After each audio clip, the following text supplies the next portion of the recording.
இன்றைக்கு நாம் செய்தியின் தலைப்பு ஜெயித்தாரே, ஜெயித்தாரே. ஏசாயா தீர்க்கதரிசன புஸ்தகம் 25ஆம் அதிகாரம் 8வது வசனத்தை நாம் அவர் மரணத்தை ஜெயமாக விழுங்குவார். கர்த்தராகிய தேவன் எல்லா முகங்களிலும் இருந்து கண்ணீரை துடைத்து தமது ஜனத்தின் நிந்தையை பூமியில் இராதபடிக்கு முற்றிலும் நீக்கிவிடுவார். கர்த்தரே இதை சொன்னார். ஏசாயா தீர்க்கதரிசன புஸ்தகத்திற்கும் இயேசுவின் பிறப்புக்கும் இயேசுவினுடைய மரணத்திற்கும் இயேசுவினுடைய உயிர்த்தெழுதலுக்கும் அங்கே நமக்கு பதில் கிடைக்கும். இந்த புத்தகத்தை கிமு 650 எழுதப்பட்டது. கிமு 650 இந்த புத்தகம் எழுதப்பட்டது. எப்போதை எழுதி வைத்திருக்கிறார். அவர் என்ற வார்த்தை நீங்கள் புதிய ஏற்பாட்டில் தான் நமக்கு இயேசு கிறிஸ்து என்றிருக்கிறது. ஏசாயா எழுதும் பொழுதெல்லாம் அவர் என்று எழுதுவார்.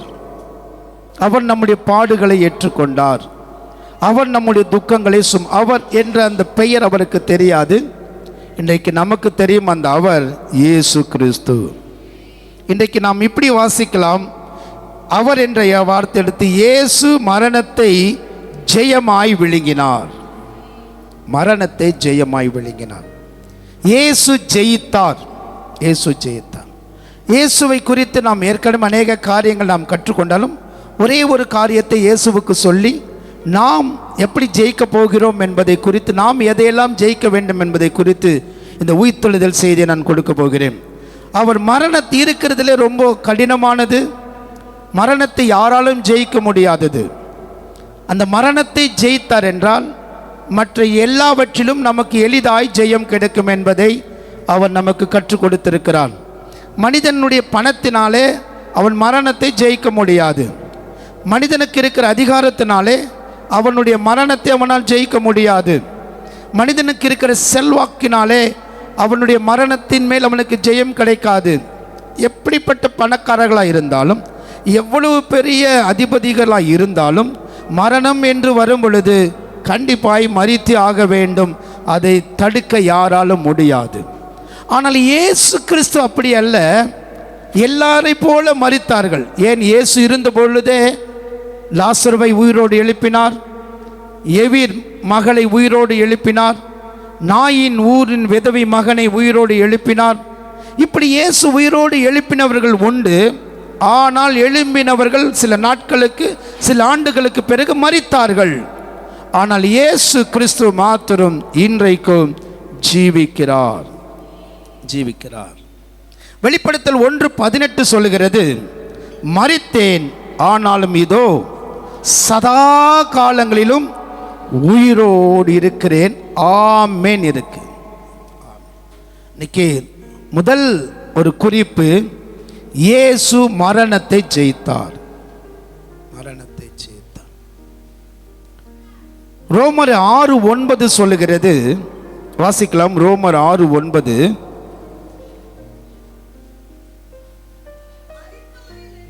மரித்தோரிலிருந்து எழுந்த கிறிஸ்து இனி மரிப்பதில்லை. போதும், இனி மரிப்பதில்லை. அவர் ஒரு முறை உயிர்த்தெழுந்தார், இனி மரிப்பதில்லை. இயேசு அநேகரை உயிரோடு எழுப்பினார், மரித்தார்கள். பேதுரு உயிரோடு எழுப்பினார், மரித்தார். எலிசா உயிரோடு எழுப்பினார், மரித்தார். இப்படி எல்லாரும் உயிரோடு எழுப்பினது உண்டு. ஆனால் அவர்கள் மரித்தார்கள். இங்கே ரோமருக்கு பவுல் எழுதுகிறார், உயிரோடு எழுந்த இயேசு இனி மரிப்பது இல்லை. ஆகையால் தான் இயேசு இன்றைக்கும் ஜீவிக்கிறார். பக்கத்தில் பார்த்து சொல்லுங்க, இயேசு இன்றைக்கும் ஜீவிக்கிறார்.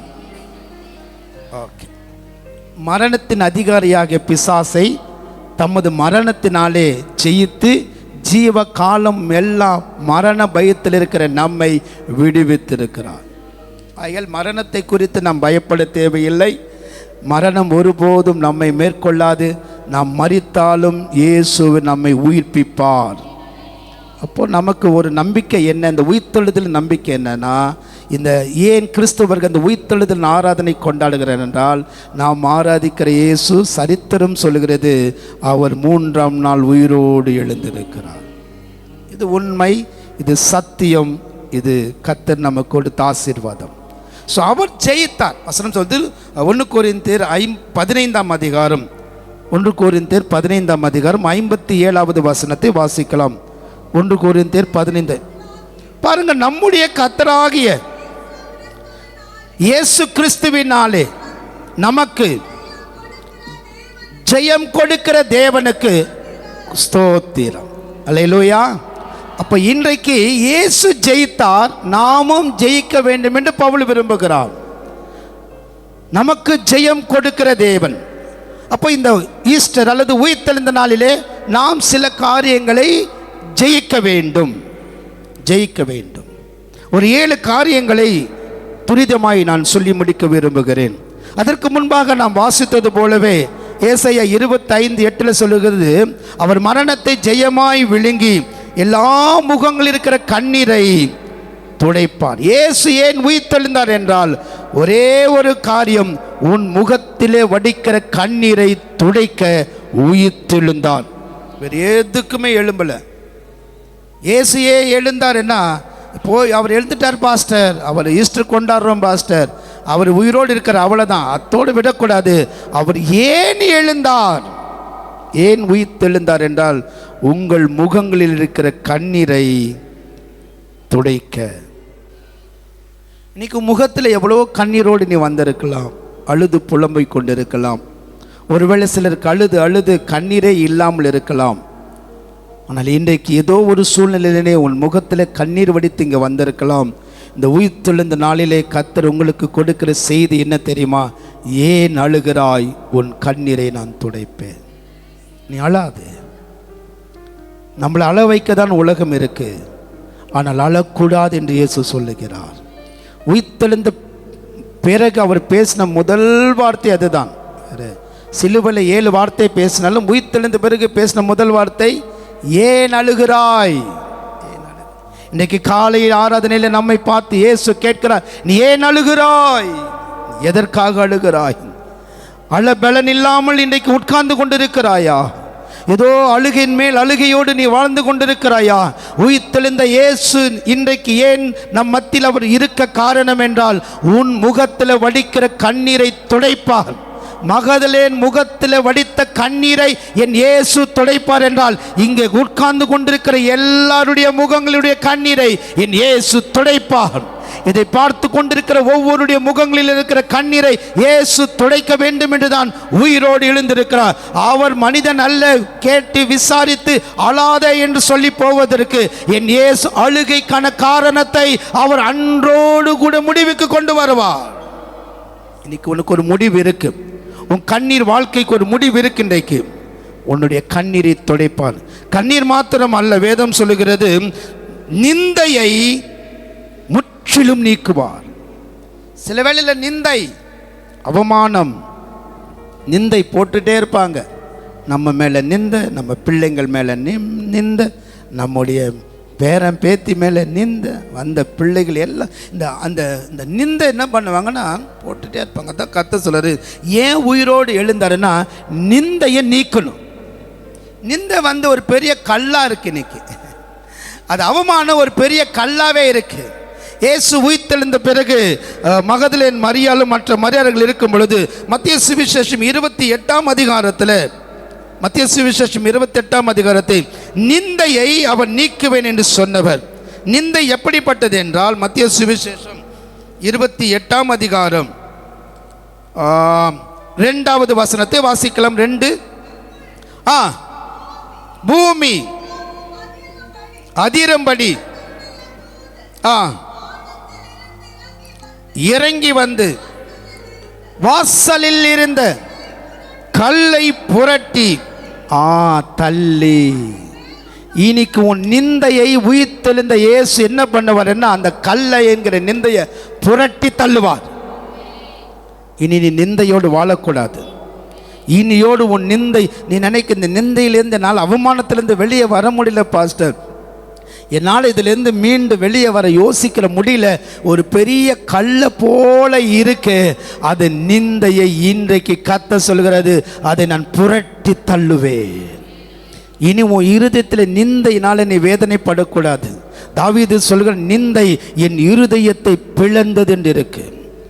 நிந்தையின் இருதயத்தை சில வேளையில் நிந்திப்பாங்க, சில வேளையில் நிந்தித்து பேசும் பொழுது உள்ளெல்லாம் உடையும், உள்ளமெல்லாம் உடையும். தாவீது சொன்ன நிந்தையினால் என் இருதயம், சில வேளையில் நம்ம இருதயத்தை பிளக்கிற அளவுக்கு பேசுவாங்க, நம்ம இருதயத்தை உடைக்கிற அளவுக்கு பேசுவாங்க. சில வேளையில் நாம் உயிரோடு இருக்கவே கூடாது என்பதற்காகவே பேசுவார்கள். நீ நினைக்க இந்த கல்லை யார் புரட்டி தள்ளுவார்கள் என்றால், உனக்காக கர்த்தரே அந்த கல்லை இந்த கிறிஸ்து உயிர்த்தெழுந்த நாளிலே இத்தனை நாட்களாய் இத்தனை ஆண்டுகளாய் நீ அனுபவித்த அவமானத்தையும் நீ நிந்தித்த எல்லா நிந்தனை கல்லை இன்றைக்கு புரட்டி போடுவார். யோசுவா புஸ்தகம் 5ஆம் அதிகாரத்தில் வேதம் சொல்வது, யோசுவா 5ஆம் அதிகாரம் 9வது வசனத்தை வாசிக்கலாம். யோசுவா 5:9, கர்த்தர் இன்றைக்கு உன்னையும் என்னையும் நோக்கி, இன்றைக்கு உயிர்த்தெழுந்த நாளாகிய இன்று மற்றவருடைய நிந்தையை உங்கள் மேல் இராதபடி புரட்டி போட்டேன் என்றார். அதனால் அந்த ஸ்தலத்திற்கு இந்நாள் வரைக்கும் கில்கால். சபையே, தேவ பிள்ளையே, இன்றைக்கு உன் நிந்தையை கத்த நீக்க போகிறான்.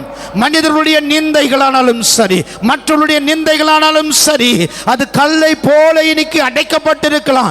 இருதயத்தில் வேதனையோடு கூட அவமானத்தோடு நீ வாழ்ந்து கொண்டிருக்கலாம். இயேசு சொல்லுகிறார், இன்றைக்கு யோசுவாவை பார்த்து சொன்னார், இன்றைக்கு நான் நீக்கி விடுவேன், நாளை அல்ல, இன்றைக்கு உயிர்த்தெழுந்த நாளிலே உனக்கு முன்பாக இருக்கிற நிந்தையும் அவமானத்தையும் உன்னை விட்டு அகற்றுவேன். கைகளை தட்டி கர்த்தரை நாம் மகிமைப்படுத்தலாம். இனியோடு உன் நிந்தையின் வாழ்க்கைக்கு ஒரு முடிவு, உன் கண்ணீரின் வாழ்க்கைக்கு முடிவு. அந்த கல்லை அவர் புரட்டி போட்டார். இனி நீ தள்ள வேண்டியதில்லை. நீ எத்தனையோ முறை இதிலிருந்து வெளியே வர யோசிக்கிற நிந்தை, சிந்தை, அவமானங்கள், எண்ணங்கள் யோசனையில் ஓடிக்கொண்டே இருக்கு பாஸ்டர். தூங்கும்போது வருது, இப்போ சாப்பிடும்போது வருது, நடக்கும்போது வருது. அந்த நிந்தை என்கிற கல்லை இயேசுவின் நாமத்தினால இன்றைக்கு உங்களை விட்டு விலகி போவதாக. அல்லேலூயா, அல்லேலூயா. சரி, 7 காரியங்களை நாம் ஜெயிக்க வேண்டும். இயேசு மரணத்தை ஜெயித்தார், நாம் 7 காரியங்களை ஜெயிக்க போகிறோம். மிக வேகமாக போவேன், ரொம்ப ஆழமாய் போகும். இது முதல் காரியத்தை நாம் கற்றுக்கொள்வதற்காக இவ்வளோ உங்களோடு பேச வேண்டியது. முதலாவதாக, நம்முடைய சுதந்திரத்தை நாம் ஜெயிக்க வேண்டும். சுதந்திரத்தை என்னாகமம் 13ஆம் அதிகாரம் 17வது வசனத்தில் மோசே ஜனங்களுக்கு சொல்லுகிறார், நீங்கள் கானான் தேசத்துக்கு போய் அதை சுதந்திரித்துக் கொள் என்று சொன்னார். அங்கே போய் வந்த மற்றவர்கள் 30வது வசனத்தை வாசிக்கலாம். 13:30, அப்பொழுது மோசேக்கு முன்பாக ஜனங்களை அமர்த்தி, நாம் உடனே போய் சுதந்திரித்துக் கொள்வோம், நாம் அதை எளிதாய் ஜெயிப்போம், எளிதாய் ஜெயிப்போம். ஆனால் அதற்கு முன்பாக இருக்கிற காரியங்கள் கடினமானவைகள். அங்கு இருக்கிற ஜனங்கள் மிகவும் ஆபத்தானவர்கள். 28, 29 சொல்லுகிறது, அங்க பெரிய ஆட்கள் இருக்கிறார்கள், பட்டணங்கள் இருக்கு, அங்கே ஏனேக்கின் புத்திரர்கள் இருக்கிறார்கள், அங்கே நம்மை விட பலசாலிகள் இருக்கிறார்கள். ஆனால் நாம் எளிதாய் ஜெயித்துக் கொள்ளலாம். விசுவாசம். இன்னைக்கு உனக்கு இருக்க வேண்டிய சுதந்திரத்தை, உன்னுடைய ஆசீர்வாதத்தை நீ பெற்றுக்கொள்வதற்கு நீ போராட வேண்டும். சும்மா அது நமக்கு கிடைக்காது. கானான் தேசத்தை நாம் சுதந்திரித்துக் கொள்ள வேண்டும் என்றால் நாம் யுத்தம் செய்ய வேண்டும், போராட வேண்டும், எளிதாய் ஜெயிக்க வேண்டும். நாம் நினைக்கிறோம் பிரச்சனை மாறல பாஸ்டர், என்னுடைய கஷ்டங்கள் மாறல் என்றால் அதற்கு ஜெபம் இல்லாமல் ஒன்றும் செய்யவே முடியாது. ஜெபிக்கிறவர்களுக்கு எவ்வளவு பெரிய காரியமாக இருந்தாலும் அது எளிதாய் மாறும். மற்றவருடைய 10 பேருடைய பார்வை, ஐயோ அவர்கள் ராட்சதர்கள், பெரிய ஜனங்கள், முடியாது என்று சொன்னார்கள். 2 பேர் சொல்லுகிறார்கள், எளிதாய் ஜெயிக்கலாம். ஏனென்றால் ஜெயம் கொடுக்கிற கர்த்தர் நம்மோடு கூட இருக்கிறார். இன்னைக்கு எவ்வளவு பெரிய காரியமாய் இருந்தாலும், எவ்வளவு பெரிய எதிர்ப்புகள் உனக்கு இருந்தாலும், எவ்வளவு பெரிய சத்துருக்கள் அங்கே கூட்டமாக இருந்தாலும், அவர்களுக்கு முன்பாக நீ சின்ன பிள்ளையா இருக்கலாம், ஆனா உன்னை கொண்டுதான் அதை ஜெயிக்க விரும்புகிறார். இயேசு ஜெயித்தார். உன் சுதந்திரத்தை விட்டு கொடுக்க கூடாது. உன்னுடையதை நீ ஆசீர்வாதத்தை நீ விட்டுவிடக் கூடாது. யாக்கோபு இரவெல்லாம் போராடுகிறான். ஆண்டவரே, நீர் என்னை ஆசீர்வதித்தால் ஒழிய நான் உம்மை விடமாட்டேன் என்று அவனை மேற்கொள்கிற அளவுக்கு வந்தான். தேவதூதனையே மேற்கொண்டு ஆசீர்வாதங்களை பெற்றுக்கொள்ள போராட்டம் தேவை. ஜெபத்தில் போராடுங்க, ஜெபத்தில் விட்டு விடாதீங்க, சோர்ந்து போகாதீங்க. இயேசு சொன்னார், சோர்ந்து போகாமல் இருங்கள். உன்னுடைய சூழ்நிலைகள், உன் காரியங்கள் பெருசா இருக்கலாம், அது எங்களால் அடைய முடியாது பாஸ்டர், அது எங்களுக்கு கிடைக்க வாய்ப்பு இல்லை, ஆனால் எங்களுக்கு ஆசை இருக்கு. அதை எப்படி நான் ஜெயிக்க வேண்டும் என்றால், இயேசுவின் நாமத்தினாலே அவைகளை எளிதாய் நீ ஜெயிக்கலாம். இதுவரைக்கும் உன்னுடைய எந்த நன்மையானாலும், எந்த ஒரு காரியத்தானாலும், ஆசீர்வாதமானாலும் இதுவரைக்கும் கிடைக்காமல் இருக்கும் என்றால், இன்றைக்கு இந்த உயிர்த்தெழுந்த நாளிலே கர்த்தர் சொல்லுகிறார், எளிதாய் நீ ஜெயிப்பாய். நீ இப்போ எளிதாய் ஜெயிப்பாய். நீ பார்த்து வந்த பிரச்சனை பெருசாக இருக்கலாம், ஆட்கள் ரொம்ப பெரிய ஆட்களாக இருக்கலாம், உன்னை விட அவங்க நல்ல அதிகாரம் பலம் உள்ளவர்களாக இருக்கலாம். அவங்கள எல்லாம் இருந்தாலும் உனக்கும் எனக்கு ஒரே ஒரு நம்பிக்கை, அவங்களோடு கூட இருக்கிறவரை பார்க்கிலும் எனக்குள் இருக்கிறவர் பெரியவர். அல்லேலூயா. நம்முடைய சுதந்திரத்தை நாம் பெற்றுக்கொள்ள ஜெயம் வேண்டும். தொற்றுப்போ, உன்னுடைய சுதந்திரத்தை நீ விடாதீங்க. உங்களுடைய ஆசீர்வாதத்தை உங்களுக்கு தான் கிடைக்கணும், அது யாருக்கும் போகக்கூடாது. ஏசாவுடைய ஆசீர்வாதம் ஏசாவுக்கிட்டேருந்து யாக்கோபுக்கு போனது, ஆனால் உனக்கு வர ஆசீர்வாதம் யாருக்கும் போகக்கூடாது. ஆனால் யாக்கோபு என்னதான் இருந்தாலும் என்னை ஆசீர்வதியும் என்று ஜெபம் பண்ணி ஆசீர்வாதமான வாழ்க்கை வாழ்ந்தான். உன்னுடைய ஆசீர்வாதம் உனக்கு கிடைக்கும். நீ எதுக்கு இயேசுவை நம்பியிருக்கிறாயோ, ஒரே ஒரு காரியம், என்னை ஆசீர்வதிக்க மாட்டாரா? இந்த இயேசு உயிர்த்தெழுந்த இந்த ஈஸ்டர் நாளிலே கர்த்தர் சொல்கிற, நான் உன்னை ஆசீர்வதிப்பேன், உன்னுடைய ஆசீர்வாதத்தை உனக்கே தருவேன், நீ எளிதில் ஜெயிப்பாய். இரண்டாவதாக நாம் எதை ஜெயிக்க வேண்டும் என்றால், உபத்திரவங்களை ஜெயிக்க வேண்டும். உபத்திரவங்களை யோவான் 16ஆம் அதிகாரம் 33ஆம் வசனம் சொல்லுகிறது, உலகத்திலே உங்களுக்கு உபத்திரவங்கள் உண்டு, நான் உலகத்தை ஜெயித்தேன். யோவான் 16:33 இவ்விதமாய் சொல்வது, உபத்திரவத்தை ஜெயிக்க வேண்டும். இயேசு மரணத்தையே ஜெயித்தார். உனக்கு பெரிய காரியத்தை வைக்கவில்லை. நீ உனக்கு வருகிற உபத்திரவங்கள் ஜெயிக்கணும், உனக்கு வருகிற நெருக்கங்கள் நீ ஜெயிக்கணும், உனக்கு வருகிற கஷ்டத்தை நீங்க ஜெயிக்கணும். அதற்காக தான் இயேசு நமக்காக சிலுவையிலே ரத்தம் சிந்தி மரித்தார். உபத்திரவங்களை பார்த்து நீ சோர்ந்து போகிறாய். உபத்திரவத்தை மேற்கொள்ள முடியாமல் அநேக கிறிஸ்தவர்கள் இன்றைக்கு பின்வாங்கி போயிருக்கிறார்கள். அநேக ஆவில கர்த்தருக்குள்ள நல்ல அந்த கிறிஸ்தவங்கள் எல்லாம் இன்னைக்கு கொஞ்சம் கொஞ்சமாய் உபத்திரவங்கள், கஷ்டங்கள் பார்த்து இயேசுவை விட்டு தூரமாய் போய் கொண்டிருக்கிறீர்கள். இந்த உயிர்த்தெழுந்த நாளிலே கர்த்தர் சொல்லுகிறார், ஒருவேளை உபத்திரவங்களை பார்த்து பார்த்து இயேசுவின் மேல் இருக்கிற அன்பு கொஞ்சம் கொஞ்சமாய் குறைந்திருக்கும் என்றால், இன்றைக்கு மீண்டும் இயேசு உன்னை அழைக்கிறார். அந்த உபத்திரவத்தை ஜெயிக்க நான் உன் கூட இருப்பேன். நீ உபத்திரவங்களை ஜெயிக்கணும்.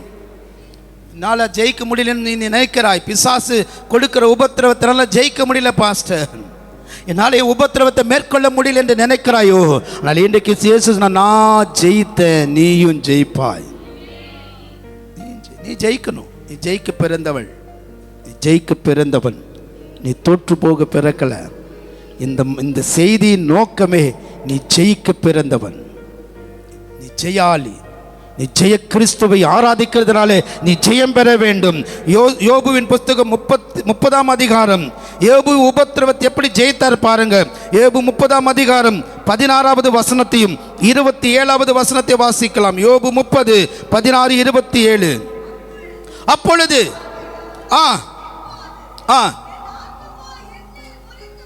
என் ஆத்துமா என்னில் உபத்திரவங்களினாலே முறிந்து போயிருக்கு. உபத்திரவத்தின் நாட்கள் பாருங்க, உபத்திரவத்தின் நாட்களில் இருக்கிற இன்றைக்கு நீங்கள் உபத்திரவத்தில் இருக்கிறீங்களா? ஏதோ ஒரு உபத்திரவங்களுக்குள்ளே நீங்கள் போய் கொண்டிருக்கிறீர்களா? ஏதோ ஒரு உபத்திரவத்தின் குகைக்குள்ளே இன்றைக்கு வாழ்ந்து கொண்டிருக்கிறீர்களா? யோபுவின் வாழ்க்கையில் உபத்திரவத்தினுடைய உச்சத்துக்கு சென்றவன். 27ஆம் வசனத்தை வாசிக்கலாம். 13:27, 30:27. என் குடல்கள் கொதித்து அமராதிருக்கிறது. உபத்திரவத்தின் நாட்கள். இன்னைக்கு நாட்கள் எல்லாம் உபத்திரவமாக இருக்கு பாஸ்ட். காலையில் எழுந்தா உபத்திரம். அந்த நாளெல்லாம் உபத்திரவத்திலேயே நான் வாழுகிறேன் நினைக்கிறீங்களா? இன்றைக்கு உங்களுக்கு ஆண்டவர் கொடுக்கிற செய்தி, உபத்திரவத்தின் மேல் உனக்கு ஜெயம் கிடைக்கும். இனிமேல் உனக்கு நாட்கள் உபத்திர நாட்கள் இருக்கக்கூடாது. நான் துன்பத்து கண்ட வருஷத்துக்கு என்னை சரியாய் மகிழ்ச்சியாக்கும். ஏபு சொன்னையா, உபத்திரவ நாட்கள் வந்துச்சுப்பா, உபத்திரவத்தில் நான் இருக்கிறேன். என் இருதயம், என் குடல், என்னுடைய எல்லா சரீரம் ஒடுங்கி போயிருக்கு. இந்த உபத்திரவத்தில் எனக்கு விடுதலை கொடுக்க யாரும் இல்லை என்று நினைக்கிறாயா? ஏபு ஒரே காரியத்தை செய்தார். தேவரே சகலத்தையும் செய்ய வல்லவர். ஆமென். ஆகையால் தான் ஏபு ஜெயித்தான். நீயும் உபத்திரவத்தை ஜெயிக்கணும். உன் உபத்திர வாழ்க்கையிலிருந்து நீ வெளியே வரணும். நீ உபத்திரவத்தோடு கூனி குறுகி போக இன்றைக்கு இயேசு நீங்க கொண்டு வரல. யோபுவின் நாட்கள் உபத்திரவம் இருந்த அதே நாட்கள் சந்தோஷமான நாட்களாய். யோபு 42:10 சொல்லுகிறது, யோபுவின் முன் நிலைமை காட்டிலும் அவன் பின் நிலைமை இரட்டத்தனையாய் ஆசீர்வதித்தான். உபத்திரவத்தை ஜெயித்த மனிதன் அவன். சபையை நீ உபத்திரவத்தை ஜெய். உபத்திரவத்தை பார்த்து சொந்து போகாது. உபத்திரவங்கள் நாட்கள் இருக்கிறதே, இந்த நாட்கள் எல்லாம் உபத்திரவம் நினைக்கிறாயா? இந்த நாளிலே உபத்திரவத்துக்கு ஒரு முடிவு. இனி நீ உபத்திரவத்தில் வாழக்கூடாது. எந்த உபத்திர குகையில் இருக்கிறாயோ உன்னை இயேசு வெளியே கொண்ட விரும்புகிறான். உனக்காக உபத்திரப்பட்டவர் அவர். உபத்திரப்படுகிற உபத்திரவத்தை அவர் அற்பமாய் எண்ணார். நீ உபத்திரவப்பட்டா மற்றவங்க ஏளனமா பார்ப்பாங்க. நீ உபத்திரவ பாதையில போனால் மற்றவங்க உன்னை தூஷிப்பார்கள். ஆனால் நீ உபத்திரவத்தை பார்க்கிறவர் அவர். இஸ்ரவேல் ஜனங்கள் சொல்லுகிறார், அவர்கள் உபத்திரவத்தை நான் பார்க்கவே. உயிர்த்தெழுந்த இயேசு எதை பார்க்கிறார்? உன் உபத்திரவத்தை பார்க்கிறார். இனியோடு உபத்திரவத்துக்கு முடிவு. உபத்திரவ வாழ்க்கையில் இந்த வெளியே கற்றுக்கொண்டு வர விரும்புகிறார். உபத்திரவத்தை ஜெயித்து இயேசு சொல்லுகிற, நான் ஜெயிச்ச உபத்திரவத்தை என் பிள்ளை நீயும் ஜெயிப்பாய். நீ ஜெயிக்கணும். இன்னியோடு உபத்திரவ நாளுக்கு ஒரு முடிவு.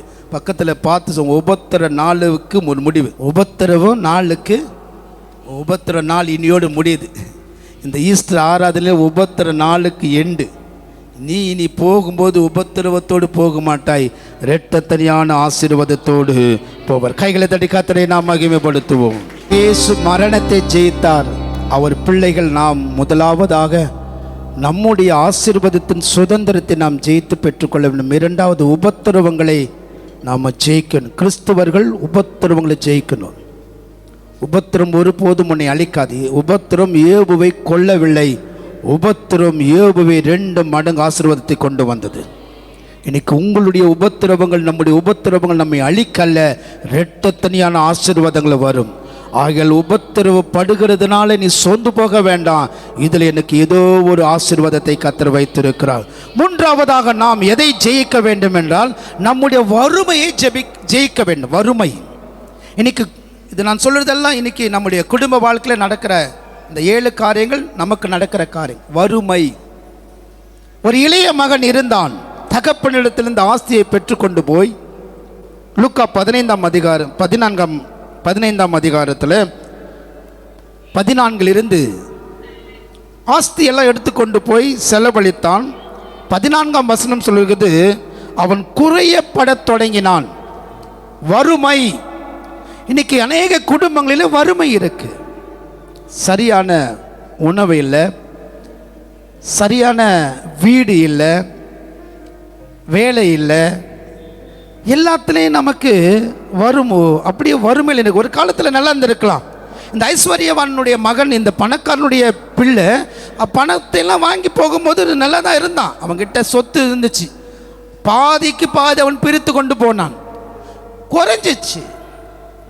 சில வேளை நினைப்போம், நான் முன்ன நல்லா இருந்தேன் பாஸ்டர், இப்போது என் வாழ்க்கையெல்லாம் தலைகீழாக மாறிச்சு.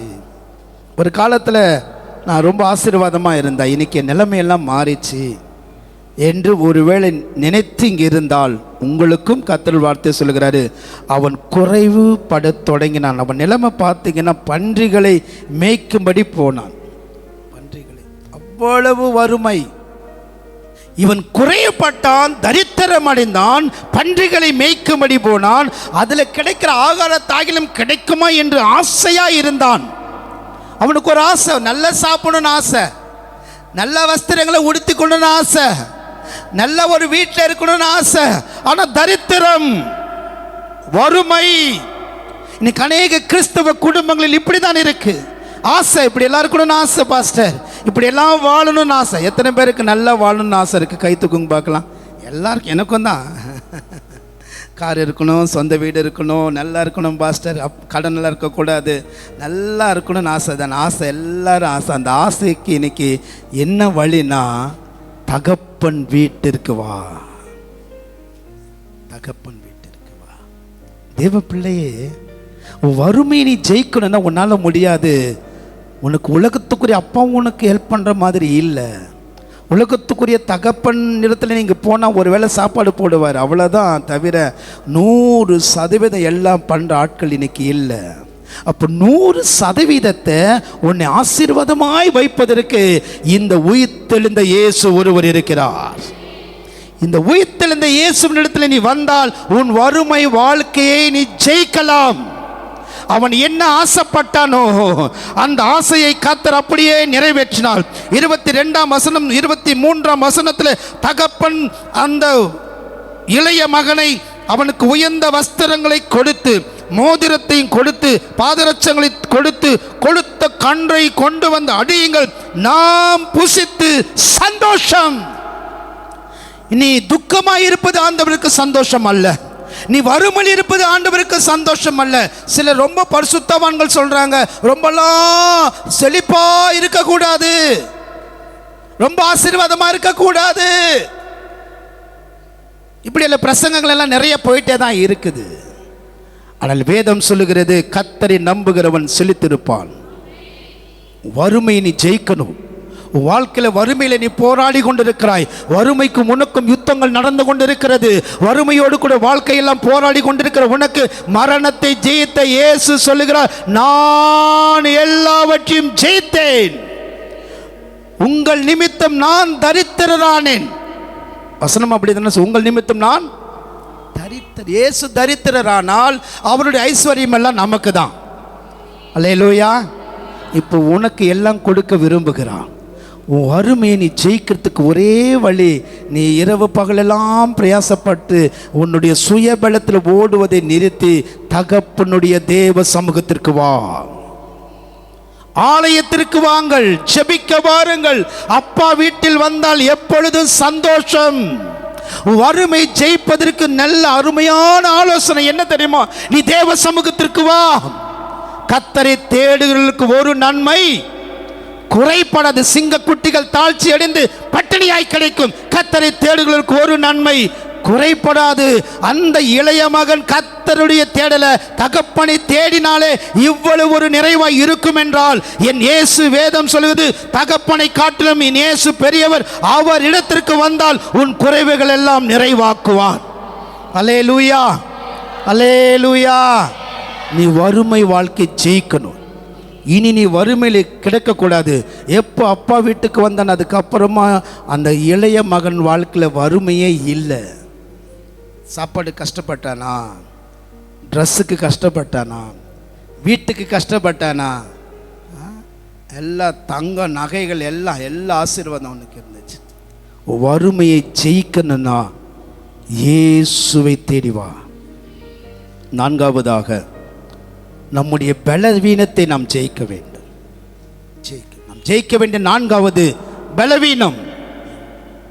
ஒரு தாயார் 12 வருடம் பலவீனம், மருத்துவரிடத்தில் போய் எவ்வளவோ பணத்தை செலவு செய்து சற்றும் குணமாகவில்லை.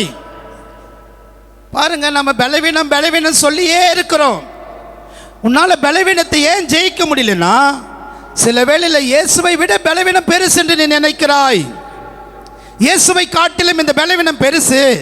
இந்த பலவீனத்தெல்லாம் அவரால் சுகமாக்க முடியாது, இந்த வேதனையெல்லாம் நீக்க முடியாது என்று நினைக்கிறாய். இந்த தாயார் அப்படிதான் 12 வருடமாய் பலவீனமாய் இருந்த இந்த தாயார் இந்த பலவீனத்தை மத்தியில் ஜெயிக்கணும்னா அந்த பலவீனத்தின் மத்தியில் இயேசுவை தொட வேண்டும். அல்லேலூயா.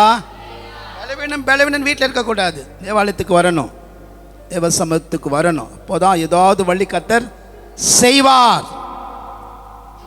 உன்னால் வர முடியாத சூழ்நிலைன்னா ஓகே, ஹாஸ்பிட்டலில் கிடக்கிறோம் பாஸ்டர், முடியல பஸ் நோக்கான, வீட்டில் இருந்து எப்படியாகல என்ன பண்ணணும், வந்துடணும். உன் பலவீனத்தை ஜெயிக்க தேவனுடைய உயிர்த்தெழுந்த வல்லமை இருக்கு. இவர் வேதம் சொல்லுவது இந்த ஸ்திரீ அவ்வளோ பலவீனம்தான், அவ்வளவு வலிதான், அவ்வளவு வேதனை தான், அதன் மத்தியில் அங்கே இல்லை, தேவனை தேடி வந்தாள். உன் பலவீனத்தில் இயேசுவை தேடி. எல்லா வசனங்கள் நான் சொல்லுகிற காரியங்கள் எல்லாம் உன் பலவீனத்தை நீ ஜெயிக்க வேண்டும். இன்றைக்கு 12 வருடம் அந்த பலவீனத்தை அன்றைக்கு ஜெயித்தாள். அல்லேலூயா. இயேசுவின் வஸ்திரத்தின் ஓரத்தில் தொட்ட மாத்திரம் வேதம் சொல்லுது வல்லமையை உணர்ந்தால், the feel the power, வல்லமை உணர்ந்தால். இன்னைக்கு ஆராதனையில் உட்கார்ந்து கொண்டிருக்கிற நீ ஏதோ ஒரு பலவீனத்தில் உட்கார்ந்து கொண்டிருக்கலாம். ஒருவேளை இதை பார்த்து கொண்டிருக்கிற யாராகிலும் ஏதோ ஒரு பலவீனத்தில் நின்று கொண்டிருக்கலாம். இன்றைக்கு இந்த இடத்திலிருந்து நீ தேவனை நோக்கி கூப்பிட்டால் அவருடைய உயிர்த்தெழுதல் வல்லமை உன் மேலே வைப்பார். உன் பலவீனத்தில் இருந்து நீ விடுதலை அடைய வேண்டும். ஐயோ, இத்தனை வருஷமா என் பலவீனங்களை நான் சுமக்கிறேனே, இத்தனை மாதங்களாய் என் வழியோடு நான் இருக்கிறேன் என்று நினைக்கிறையா? இன்றைக்கு உயிர்த்தெழுந்த நாளில் நீயும் நானும் தேவ சமூகத்துக்கு வந்த நோக்கம் என்ன தெரியுமா? என் பலவீனத்திலே அவர் பலம் பூரணமாய் விளங்கும். பலவீனன் தன்னை பலவான் என்று சொல்லட்டும். எப்போ பலவீனத்தை மேன்மை பாராட்டி பேச வேண்டாம். எல்லாருக்கும் பலவீனம் தான். சரீரம் இருக்கிற வரைக்கும் நோவு உண்டு என்று யோபு சொல்லுகிறார். பலவீனமே இருக்கும், ஆனால் பலவீனத்தில் அவர் பலன் நமக்கு கிடைக்கும். பலவீனம் ஒன்றை மேற்கொள்ளக்கூடாது, நீ பலவீனத்தை மேற்கொள்ள வேண்டும். எப்படி பாஸ்டர்? அவர் நமக்கு பலனாயிருக்கிறார். கர்த்தர் என் பலன். தாவீது அடிக்கடி சொல்லுவார், the Lord is my strength. என் பலன் அவர் தான்ப்பா, என் பலனாகிய கர்த்தாவே என்னவார். கர்த்தர் என் பலன் என்னவார்? என் பலன் எனக்கு பலத்தால் இடை கட்டுகிறவர் என்று சொல்லுவார். எவ்வளவு அடிக்கடி தாவீது பேசுகிற வார்த்தை பலன். நாம பேசுகிற வார்த்தையில் என்ன தெரியுமா? வலி வலி வலி வலி பாஸ்டர், வேதனை பாஸ்டர். உண்மைதான் இருக்கு, இல்லைன்னு இருக்கு. ஆனால் அதை நாம் பெரிதுபடுத்த வேண்டாம். பலத்தை கொடுக்கிறவரை பெரியப்படுத்து. நீ பலவீனத்தை ஜெயிக்கணும். இந்த ஈஸ்டர் நாளில், உயிர்த்தெழுந்த நாளில் நீ 4வது நீ ஜெயிக்க. உன் பலவீனத்தை நீ ஜெயித்து தான் ஆகணும். இனியோடு நீ பலவீனத்தோடு போகக்கூடாது. இயேசு சொன்னார், உன் வேதனை நீங்கி சுகமாயிரு. இன்னைக்கு ஆண்டவர் தீர்க்க தரிசனமாய் சொல்லுகிறார், உன் வேதனையோடு தான் வந்திருக்கலாம், வலியோடு வந்திருக்கலாம், பலவீனத்தோடு வந்திருக்கலாம். இந்த ஆராதனை முடித்து நீ போகும் பொழுது ஒரு வஸ்திரத்தில் இந்த வல்லமை காட்டிலும் உயிர் தெழுந்த வல்லமை உங்கள் சரீரத்தில் நீங்கள் உணர வேண்டும். அது பிசாசினால் வருகிற பலவீனமாக இருக்கலாம், மாந்திரீகத்தினால் வருகிற பலவீனமாக இருக்கலாம், சில வேளை எரிச்சலனால பலவீனம் வரும். எரிச்சல் கண் இருக்க எரிச்சலாக இருக்கும். நல்லாவே இருப்போம், ஃபங்க்ஷனுக்கு போயிட்டு வந்துடுவோம், நைட்டு தூங்கிடுவோம், அவ்வளோ வலி. 4 பேர் நம்மளை மிதித்த மாதிரியே இருக்கும். பிசாசா கேட்டால் இல்லை, அது வன்கண் எரிச்சல். சில அதெல்லாம் ஆவி இங்கே இருக்கு, அதெல்லாம் கட்டி ஜெபிக்கணும். நீ பலவீனத்தில் விழக்கூடாது. நீ எப்போ விழவன்னு ஜனங்க காத்து கொண்டு இருப்பாங்க. நீ எழுந்து நிமிர்ந்து நடக்க வேண்டும். உன் பலவீனத்தில் இன்றைக்கு இயேசு உயிர்த்தெழுந்த வல்லமை கொடுத்து உன்னை பலமுள்ளவர்களாய் கர்த்தர் மாற்றப் போகிறார். நல்ல கைகளை தட்டி கர்த்தரை நாம் மகிமைப்படுத்துவோம். 5வதாக, நேரமில்லை, ரொம்ப போயிட்டு இருக்கிறேன். 5வதாக, சோதனைகளை ஜெயிக்க வேண்டும். சோதனைகள் முதலாவது என்னது ஜெயிக்க வேண்டும்? நம்முடைய சுதந்திரமாக ஆசீர்வாதத்தை நாம் ஜெயிக்க வேண்டும். 2வது நம்முடைய உபத்திரவங்களை ஜெயிக்க வேண்டும். 3வதாக வறுமை ஜெயிக்க வேண்டும். 4வதாக சோதனைகள். மத்திய சுவிசேஷம் 4ஆம் அதிகாரம் நீங்கள் முழுவதுமாய் நீங்கள் வாசித்தால் சோதனைக்காரன் வருகிறான், சோதிக்கிறவன் வருகிறான். டெஸ்ட். சோதனை என்றால் 2 விதமான சோதனைகள் இருக்கு. ஒன்று நம்ம பிரச்சனைகள்னால வருகிற சோதனைகள், இன்னொன்று சாத்தான் நம்மை சோதிப்பான். இயேசுவையே சோதிக்க வந்தான். ஆகையால் அவனுக்கு என்ன பேர்? அவனுக்கு என்ன காரணம்? பிசாசுக்கு நிறைய பேர் இருக்கு. அதில் ஒரு பேர் என்ன? அவனுங்க சோதிப்பான். உன்னை சோதிப்பான். உன்னை என்ன சோதிப்பான்னா, நல்லா பெருசாக நல்லா அழகானதை காமிச்சு சோதிப்பான். மாம்சத்தை காமிச்சு சோதிப்பான். மாம்ச இச்சைகளை காமிச்சு சோதிப்பான். உலகத்தை காமிச்சு சோதிப்பான். இயேசுவையே மலைக்கு மேலே கொண்டு போய் ராஜ்யத்தை எல்லாம் ஒரு நிமிஷத்தில் காண்பித்தான். முழு உலகத்தை இருக்கிற எல்லா ஆடம்பரத்தையும் எல்லா விதமான அசுத்தங்களையும் எல்லா விதையும் ஒரு நிமிடத்தில் இயேசுவுக்கு காண்பித்து சொன்னார், நீ என்னை பணிந்து கொண்டால் நான் இதை உனக்கு தரேன்றார். இயேசு சொன்ன, அப்பாலே போ பிசாசு. நீ வேலை ஸ்தலத்தில் உனக்கு சோதனை வரும், படிக்கிற இடத்துல உனக்கு சோதனை வரும், காலேஜில் சோதனை வரும், தெருவில் உனக்கு சோதனை வரும், டெஸ்டிங் வரும். சோதனையை செய். யோசேப் சோதனையை ஜெயித்தான், பாவத்தை ஜெயித்தான், இச்சையை ஜெயித்தான். ஒரு கிறிஸ்தவன் இச்சைகளை ஜெயிக்க வேண்டும். ஒரு வாலிபன் இச்சைகளை ஜெயிக்க வேண்டும். யோவானில் நான் வாசிங்க, வாலிபர்களே நீங்க பொல்லாங்கை ஜெயித்ததுனால நான் உனக்கு எழுதுகிறேன். இயேசு எப்படி இந்த சாத்தானை ஜெயித்தார்? இயேசு கிறிஸ்து எப்படி இந்த சாத்தானோடு பேசினார் என்றால், வசனம்தான். வசனத்தினால தானே ஜெயிக்க முடியும் பிசாசு. வசனத்தினால தான் ஜெயிக்க முடியும் பாவத்தை. வசனத்தினால தான் ஜெயிக்க முடியும் எல்லா உனக்கு வருகிற இச்சைகளை. கல்லூரியில் உனக்கு இருக்கும், அங்க ஒரு சோதனைக்காரனோ சோதனைக்காரியை இருக்கும். வேலை ஸ்தலத்தில் உனக்கு ஒரு சோதனைக்காரன் இருப்பான், சோதனைக்காரி இருக்கும். ஜெயிக்க வேண்டும். அநேக கிறிஸ்தவர்கள் இதில் விழுந்து விடுகிறார்கள். சோதனை ஜெயிக்க முடியாமல், பாவங்களை ஜெயிக்க முடியாது, சில ஆசைகளுக்கு சில காரியங்களுக்கெல்லாம் விழுந்து போய் தன்னுடைய ஆவிக்குரிய வாழ்க்கையை இன்னைக்கு ஒன்றுமில்லாமல் இருக்கிறார்கள். பிசாசு வஞ்சிக்கிறவன், ஏமாத்துகிறவன் அவன். உலகத்தின் மதின் மாம்ச இச்சைகளும் சிலுவையிலே அறைய வேண்டும். கிறிஸ்துவனுடைய வாழ்க்கையில பிரதானமானது உனக்கு வருகிற எல்லா டெம்ப்டேஷனையும் ஜெயிக்கணும். எல்லாத்தையும் ஜெயிக்கணும். நீ ஜெயிக்க பிறந்தவள் நீ. இயேசு ஜெயித்தார். யோவான் எழுதும் பொழுது சொன்ன, எப்படி ஜெயிக்கணும்? இயேசு வசனத்தை வைத்து ஜெயித்தார். நீயும் வசனத்தினால ஜெயிக்க வேண்டும். வாலிபர்களே, நீங்கள் பொல்லாங்கனை ஜெயித்ததினாலே வேத வசனங்கள் உங்களுக்குள்ள இருக்கிறது என்பதை நான் அறிந்திருக்கிறேன். உலகம் உள்ள வராமல் இருக்குன்னா வசனம் நிறைய உள்ள இருக்கணும். எவ்வளவுக்கு எவ்வளவு இருதயத்தில் வசனங்கள் இருக்குமோ உலகம் உள்ள வராது. இங்க ஏதாவது ஒரு பாத்திரம் காலியாச்சு, அவன் உள்ள நிரப்புவான். சிந்தையில நிரப்புவான், இருதயத்தில் நிரப்புவான், எண்ணங்களில் நிரப்புவான், யோசனைகளை நிரப்புவான். எல்லாத்திலும் அவன் நிரப்பதற்கு ரெடியா இருக்கிறான். ஆனா நீ நிரம்பி அபிஷேகத்தில் இருந்தா, நிரம்பி வார்த்தையில் இருந்தால், அது என்ன நிரப்பினாலும் யோசேப்பை போல உதறி தள்ளிவிட்டு ஓடு. நெருங்கி நிற்கிற பாவங்களை உதறி தள்ளிவிட்டு என்ன பண்ணு? ஓடிட்டே இரு, நிக்காத. நின்னா என்ன பாஸ்டர்? நின்னா போய் அழிஞ்சிடுவ. கோ. லோத்து மனைவியே, ஓடு, நிக்காத. சில இடத்துல நிக்க கூடாதுன்னா நிக்க கூடாது. சில இடத்துல போக கூடாதுன்னா பெற்றோர்கள் சொன்னா போக கூடாது. ஏன் என்னால கேள்வியில கேட்கவே கூடாது. அந்தபடி நீ செய்தால் நிச்சயமாய் உன் பரிசுத்த வாழ்க்கையை நீ காத்துக்கொள்ளலாம். இயேசு அப்பொழுது வயது 30 வாலிபனாய் இருந்தான். தன்னுடைய பரிசுத்தத்தை வசனத்தின் மூலமாய் காத்துக்கொண்டான். சபையே, இன்னைக்கு சபைக்குள்ள அசுத்தங்கள், சபைக்குள்ள இன்னைக்கு அசுத்தமான காரியங்கள் நடந்து சபையை இன்னைக்கு சீரழிக்கிற அசுத்தாவி சபைக்குள்ள நுழைகிறது. அது நமக்குள்ள நுழையாதபடிக்கு காத்துக்கொள். எத்தனையோ பேருக்குள்ள நுழைந்து எத்தனையோ சபைகள் இன்னைக்கு சீரழித்து கொண்டு போய் விட்டது சாஸ். ஆகியதான் எப்போ சொன்ன, எல்லாம் நம்ம எல்லாரோடு கூட பழகும்போது கூட அன்பா நம்ம கூட பிறந்தவங்க அப்படின்னு பழகணும். சர்ச்சுக்கு வரவங்களோட கணவன் இல்லையா, ஒருவேளை புருஷன் இல்லையா, ஒருவேளை மனைவி இல்லைன்னா கூட அவங்களோடு கூட எப்படி பழகணும்? அன்பாக தான் பழகணும். அந்த அந்த குணங்கள் நமக்குள்ளே வளரணும். நம்ம வீடு இது. நான் எப்போவும் சொல்லுவேன், எல்லாம் எங்களுடைய பிள்ளைகள் தான், என் குடும்பம், என்னுடைய சொந்தம் தான் சொல்லுவேன் நான்.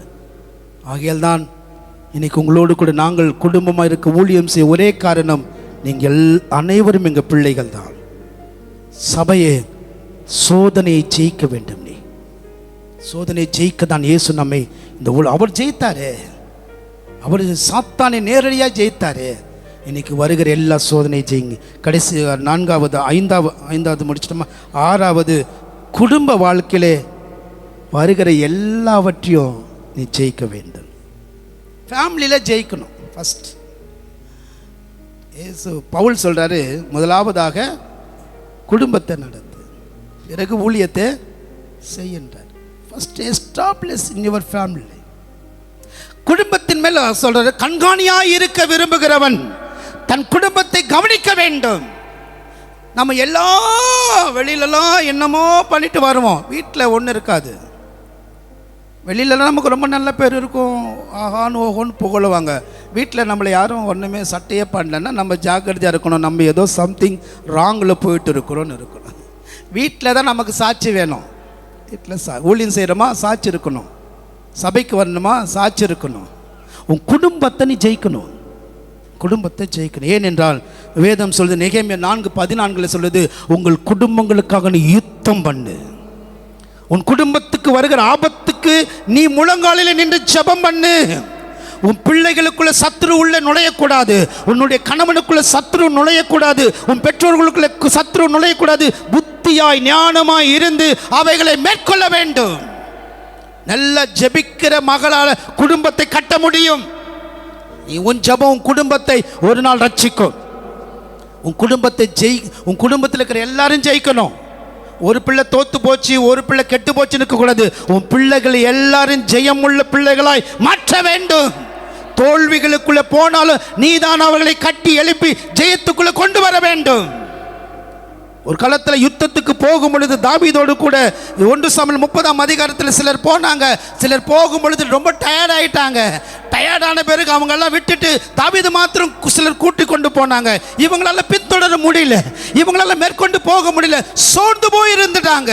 அப்போ இவங்கெல்லாம் போய் என்ன பண்ணாங்கன்னா, போய் ஜெயிச்சுட்டு எல்லாவற்றையும் திரும்பி வரும் பொழுது தாவீது சொல்லுகிறார், நீங்க அத்தனை பேர் யுத்தத்துக்கு வந்தீங்க, நல்லதுதான். ஒரு சிலர் யுத்தத்துக்கு ஆரம்பம் பண்ணாங்க, அவங்களால சரியா செய்ய முடியல. ஆனா உங்களுக்கு வருகிற அதே பங்கை அவர்களுக்கும் கொடு கேட்குறாங்க தாவீது கிட்ட. அது எப்படி கொடுக்க முடியும்? அவங்க என்ன வந்தாங்களா? அவங்க என்ன ஈட்டி பிடிச்சாங்களா? அவங்கெல்லாம் அங்கே உட்கார்ந்து தானே இருந்தாங்களே, அவங்களுக்கே நீ பங்கு கொடுக்குறேன்னு சொல்லி கேட்டாங்க. அன்றைக்கு ஒரு சட்டத்தை தாவீது ஏற்றினார். யுத்தத்துக்கு வந்தாலும் வராவிட்டாலும் அவருடைய யுத்த களத்தில் இருக்கிற எல்லாரையும் ஒரே பார்வையிலே பார்த்தார். சில வேளையில் பலவீனமாக இருப்பாங்க பிள்ளைங்க, சில வேளையில் குடும்பத்தில் ஒரு சில தோல்வியில் இருப்பாங்க, ஏதோ ஒரு அடிமையில் இருப்பாங்க, ஏதோ ஒரு கட்டப்பட்டு இருப்பாங்க. வெறுக்காதீங்க, அவர்களுக்காக ஜெபித்து போராடி உன்னுடைய ஸ்தானத்துக்குள்ளே கொண்டு வந்து நிற்கவை. உன் வீட்டை நீ ஜெய கிறிஸ்து வீடாய் மாற்ற வேண்டும். உன் வீட்டுக்குள்ள யாரும் தோல்விக்குள்ள போகக்கூடாது. உங்க வீட்டுக்குள்ள ஒருவரும் நம்மை அவமானத்துக்குள்ள கொண்டு வரக்கூடாது. நம்ம வீட்டில் 3 பிள்ளைங்களா 5 பிள்ளைங்களா, ஒரு வீட்டில் 7 பிள்ளையா 5 பேர், எத்தனை பேர் இருந்தாலும் அத்தனை பேர் வீட்டுக்குள்ள ஒரு ஜெய கிறிஸ்து இருக்க வேண்டும். உன் வீடு ஒரு ஜெயம் பெற்ற வீடா மாறணும். இயேசு சொன்னார், என் வீடு சகல ஜனங்களுக்கு ஜெப வீடு. ஜெபிக்கிற ஜெப வீட்டால தான் உன் வீட்டில் இருக்கிற எல்லாவற்றையும் ஜெயிக்க முடியும். வீட்டை ஜெயிச்சிட்டோம் போதும், எல்லாத்தையும் ஜெயிச்ச மாதிரி. அல்லேலூயா. நிச்சயமாக நான் நினைக்கிறேன், உன் வீட்டில் இனி அந்த தோல்விகள் இருக்கக்கூடாது. தோல்வி என்னால் மனசோர்வு, தோல்வி என்னால் ஏன் வாழணும் செத்து போயெல்லாம் நினைப்பில்லையா, அந்த நினைப்பு உங்கள் வீட்டுக்குள்ளே எங்கேயும் வரக்கூடாது. கிறிஸ்து எனக்காக ஜெயம் பெற்றார். கடைசியாக 7வதாக வெளிப்படுத்தல், கிரீடத்தை பெற்றுக்கொள்ள நாம் ஜெயிக்க வேண்டும். கிரீடத்தை ஜெயிக்க வேண்டும். வெளிப்படுத்தல் 3ஆம் அதிகாரம் 11-12 வாசிக்க கேட்கலாம். கிரீடத்தை ஜெயிக்க வேண்டும். சீக்கிரமாய் வருகிறேன், ஒருவனும் உன் கிரீடத்தை எடுத்துக்கொள்ளாதபடிக்கு உனக்குள்ளதை பற்றி கொண்டிரு. ஜெயம் கொள்ளுகிறவன் போதும். ஜெயம் கொள்ளுகிறவன் எவனோ? உனக்கும் எனக்கும் ஆண்டவர் பரலோகத்தில் ஒரு கிரீடத்தை வைத்திருக்கிறார். அதை ஜெயிக்கிறவர்கள் தான் போய் அடைய முடியும். இப்போ மேட்ச் நடக்கும், கடைசியாக வின் பண்ணவங்களுக்கு தான் கோப்பை கொடுப்பாங்க, தோத்தவங்களுக்கு கொடுப்பாங்களா? அப்போ ஜெயிக்கிறவங்களுக்கு தான் என்ன பண்ணுவாங்க, கொடுப்பாங்க. அப்போ நீயும் நானும் ஒரு ஓட்டத்தை ஓடுகிறோம், ஒரு ஆட்டத்தை ஆடுகிறோம். அந்த ஆட்டத்தில் நாம் தான் ஜெயிக்கணும். கிரீடத்தை பெற்றுக்கொள். இந்த கிரீடத்துக்கு ஒரு பெயர் இருக்கு, ஜீவ கிரீடம். Life is crown. உன் வாழ்க்கையில ஜீவ கிரீடத்தை பெற்றுக்கொள்ள அப்போஸ்தலனாகிய பவுல் சொல்லுகிறார். 2 தீமோத்தேயு 4ஆம் அதிகாரம் 7-8 இந்த வசனத்தை வாசித்து நாம் ஜெபிக்க போகிறோம். 2 தீமோத்தேயு 4ஆம் அதிகாரம் 7-8வது வசனத்தை, கிரீடத்தை பெற்றுக்கொள்ள என்ன செய்ய வேண்டும்? நல்ல போராட்டத்தை போராடினேன், ஓட்டத்தை முடித்தேன், விசுவாசத்தை காத்துக்கொண்டேன். இது முதல் நீதியின் கிரீடம் எனக்காக வைக்கப்பட்டிருக்கிறது. நீதி உள்ள நியாயாதிபதியாக கர்த்தர் அந்த நாளிலே சொல்றாரு, அது எனக்கு மாத்திரமல்ல, எனக்கு தந்தருள்வார். அது ரொம்ப முக்கியம் அந்த வார்த்தை, எனக்கு மாத்திரம் அல்ல, என்னை போல வாழ நினைக்கிறவங்களுக்கு அது தருவார். சபையே, இன்னைக்கு எல்லா கிறிஸ்தவர்களுடைய ஒரே பிரதானமான நோக்கம் என்ன தெரியுமா? பரலோகம் போயிடணும். ஆமேனா? அங்கே போனால் எனக்குன்னு இருக்கிற அந்த ஜீவ கிரீடத்தை என் தலை மேல் அவர் வைக்கணும். உலகத்தில் ஒன்று ராணி ராஜான்னு சொல்லி ஒரு கிரீடம் வைக்காமல் போகலாம். எப்படி கல்யாணத்தில் ஒரு கிரீடம் வச்சு ஆயிடுறாங்க. இப்போ கவலையே பட வேண்டாம். ஏதோ ஒரு ரிசப்ஷனில் ஒரு கிரீடம் வச்சிடறாங்க. உங்களுக்கு அது கிரீடம் வைக்கிறாங்க, எங்களுக்கு எதுவுமே வைக்கிறது கிடையாது. சோத்திரம், அல்லேலூயா. அதான் பவுல் சொல்கிறாரு, எனக்கு அங்கே ஒரு கிரீடம் இருக்கு, வாடாத கிரீடம், மாசற்ற கிரீடம், ஜீவ கிரீடம், பொற்கிரீடம். அப்போ அதை நீ ஜெயிக்கணும்னா உன் ஓட்டத்தை ஒழுங்கா ஓடு. அல்லேலூயா. பண்டைய சாலையில் ஓடுகிறவர்கள் எல்லாரையும் போல ஓடாமல் உன் லக்கை நோக்கி ஓடு. ஓட்டத்தில் விசுவாசம் இருக்கட்டும், ஓட்டத்தில் நம்பிக்கை இருக்கட்டும். ஓடுகிற நீ சிதறி போகாதபடிக்கு காத்துக்கள். நான் எனக்கு முன்பாக வைத்திருக்கிற அந்த லக்கை நான் நோக்கி நான் ஓடுகிறேன். எனக்கு முன்பாக ஓடுகிற அந்த ஓட்டத்தில் நான் ஒருபோதும் நான் பின் திரும்ப மாட்டேன். அவை எல்லாவற்றையும் குப்பையும் நஷ்டம் என்று எண்ணுகிறேன். அல்லேலூயா. கடைசியாக 7வது எதை நாம் ஜெயிக்கணும்? கிரீடத்தை ஜெயிக்கணும். இந்த கிரீடத்தை அணிகிற நாளுக்காக தான் நம்ம காத்திருக்கிறோம். ஆமேன். அல்லேலூயா. எல்லாம் நான் நினைக்கிறேன், நம்ம அனைவரையும் இங்கே உங்களை பார்க்குறேன், இன்றைக்கி உங்கள் தலையில் ஒன்றும் இல்லாமல் பார்க்குறோம். ஒரு நாள் பரலோகத்தில் எல்லாருடைய தலையில் ஒரு கிரீடத்தை சூட்டினவராய் ஜெயம் பெற்ற இயேசுவோடு கூட நாமும் அவரோடு கூட நிற்போம். அல்லேலூயா. அவர் உயிர்த்தெழுந்து பரலோகத்துக்கு போய் பிதாவின் வலது பாரிசத்தில் இருக்கிறது போல இதோ சீக்கிரமாய் வருகிறேன், உனக்குள்ளதை நீ பற்றி கொண்டிரு. உன்னுடையக்குள்ள இருக்கிற அந்த அபிஷேகத்தை பற்றி கொண்டிரு. உனக்குள் இருக்கிற தேவ வரத்தை பற்றி கொண்டிரு. உனக்குள் இருக்கிற பரிசுத்தத்தை பற்றி கொண்டிரு. உனக்குள் இருக்கிற விசுவாசத்தை பற்றி கொண்டிரு. இவைகளை வைத்து உலகத்தை ஜெயிக்கலாம். எல்லா கண்களை மூடி நாம் ஜெபிக்க போகிறோம்.